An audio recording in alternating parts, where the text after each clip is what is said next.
A couple of weeks ago, I got sent a code to review a relatively new indie game called The Ambassador: Fractured Timelines. A cute, top-down pixel art action game with a focus on slowing down time and throwing weapons at enemies. And upon booting up the game for the first time, I erupted in joyous reverie to learn that this was not, in fact, a roguelike.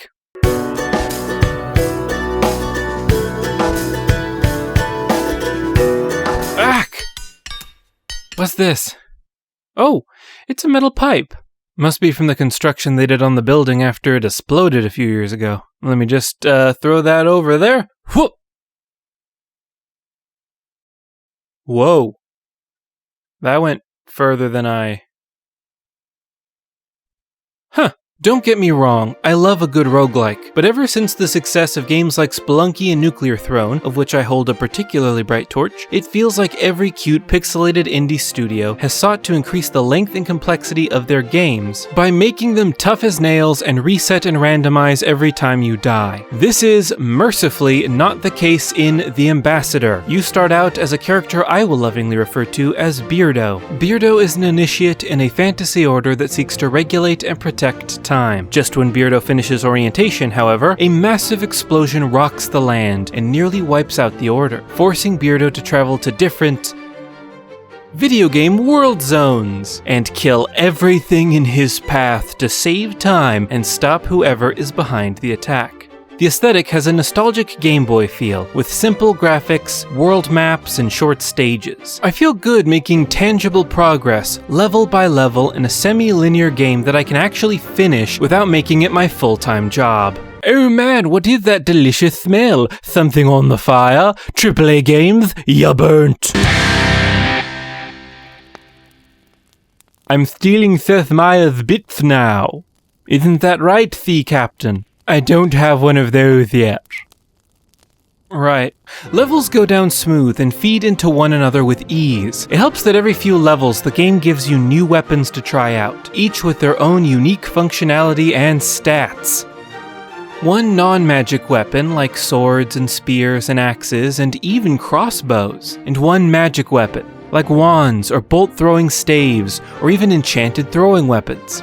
Interestingly, all melee weapons are thrown. Even big swords go spinning through the air at your target and then come bounding back into your hand. It's delightful, though I do wish that all the weapons would do damage on their way back to you as well. For the first few minutes, I kept trying to time my returns to hit enemies, but after a while I learned my lesson. Then I got the axe, which does do that, and a magic sword that instantly teleports to your cursor location and hits enemies on its way back to you.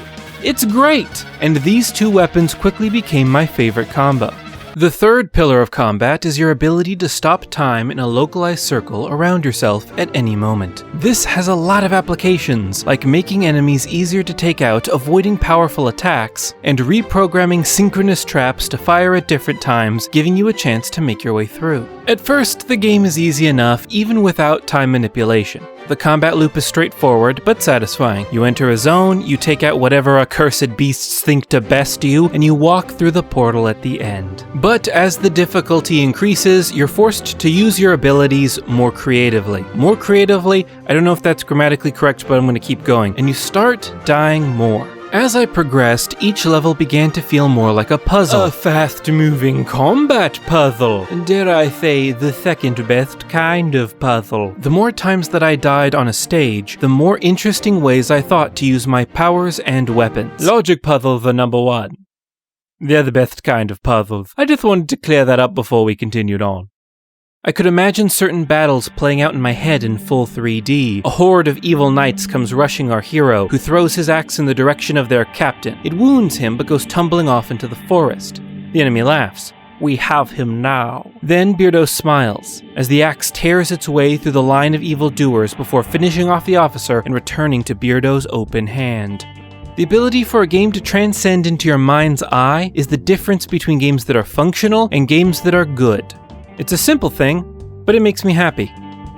I don't normally get to give a game a score.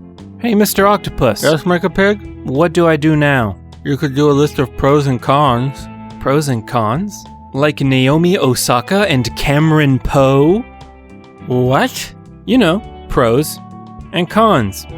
No, I mean like positives and negatives. You mean the charge of a proton versus that of an electron? What? I mean like thumbs up and thumbs down. You mean choosing to allow a gladiator to live in the Colosseum? I mean do a list of things that you liked and things that you did not like. Oh, you mean upsy downsies. You should have just said so. I can do that. I'm gonna step out for a minute. God, what's his problem? I like the simple nature of the game, throwing you a small amount of skills and slowly letting that expand. I don't like the frame rate. I got used to it after a while, and I think it's intentional, but it's kinda wonky, as is some of the art direction, which confuses some hitboxes that I had to learn with trial and error. The subtle world building. Every now and then you can talk to characters and stages, and they offer more context to the story and the world outside your immediate actions. Hey, what's this on the monitor? Oh. Oh, beans.